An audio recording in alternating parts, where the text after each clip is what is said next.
All right, I'm gonna give about a, I don't know, 5-day update on my Freedom Rangers here and let you know all the things that have developed.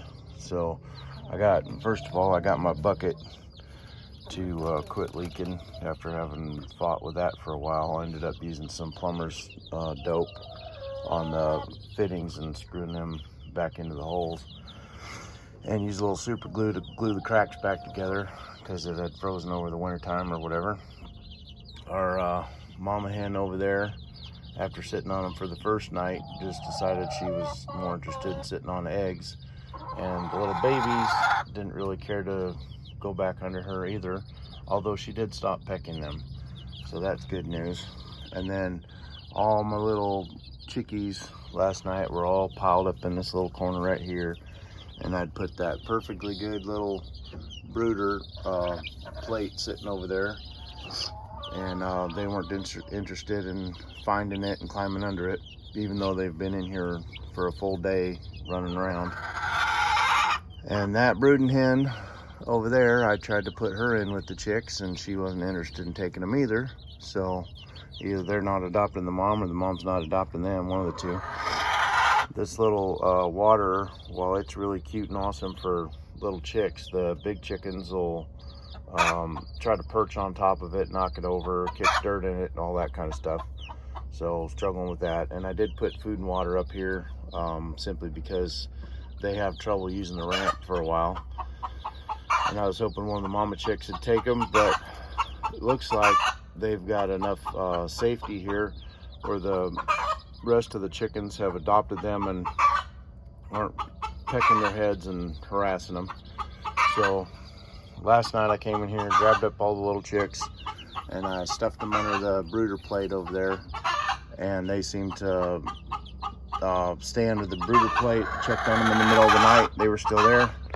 So I came out this morning and they were still under the brooder plate. Once things started warming up, the sun came out, they're up feeding and drinking.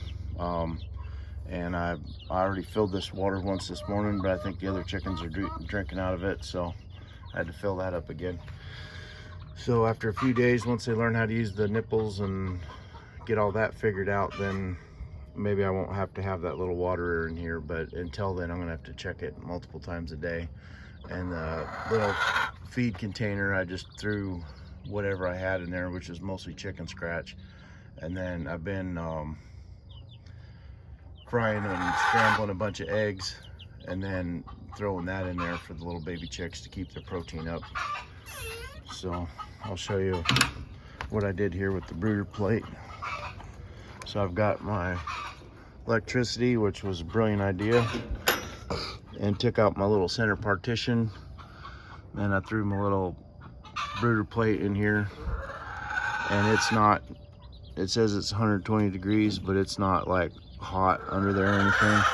I left the legs extend a little bit long and push that down into the bedding so that it can't fall or settle down into there. And I can close the little door.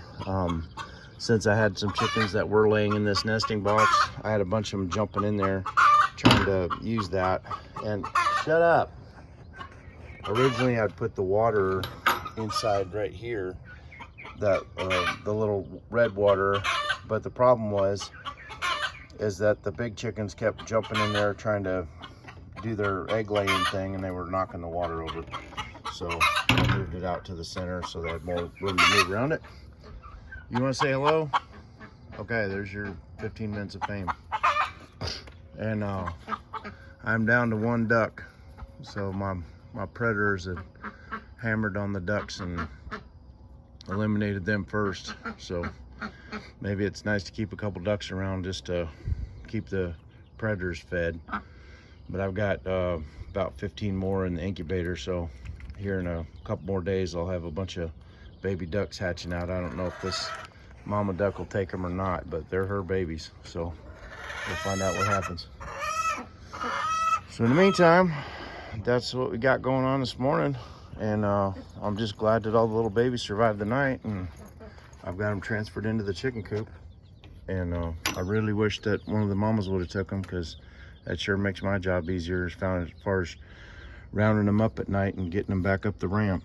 I did have one little baby chick that got out and was hiding down there yesterday, and they'll sit there and chirp and chirp and chirp and chirp and chirp because they can figure out how to get down this ramp over here, and they'll come down the ramp and they'll peck around and do all the stuff, and then they can't figure out how to get back up that ramp to get back into the coop yet. So it takes 3 or 4 or 5 times of picking them up out of here and putting them back in there before they finally figure out that they can go up the ramp.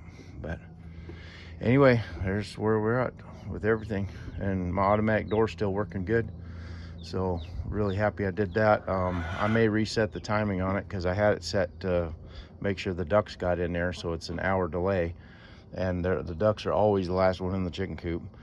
But I may just set it so it closes at nighttime to just keep my predator pressure down. So, and then come out here manually and let the last duck in. But now that the duck's by itself, they're not staying out and playing at night as much as they normally do. They're kind of going in with the chickens. So you get 2 ducks together, you got a bully in the barnyard.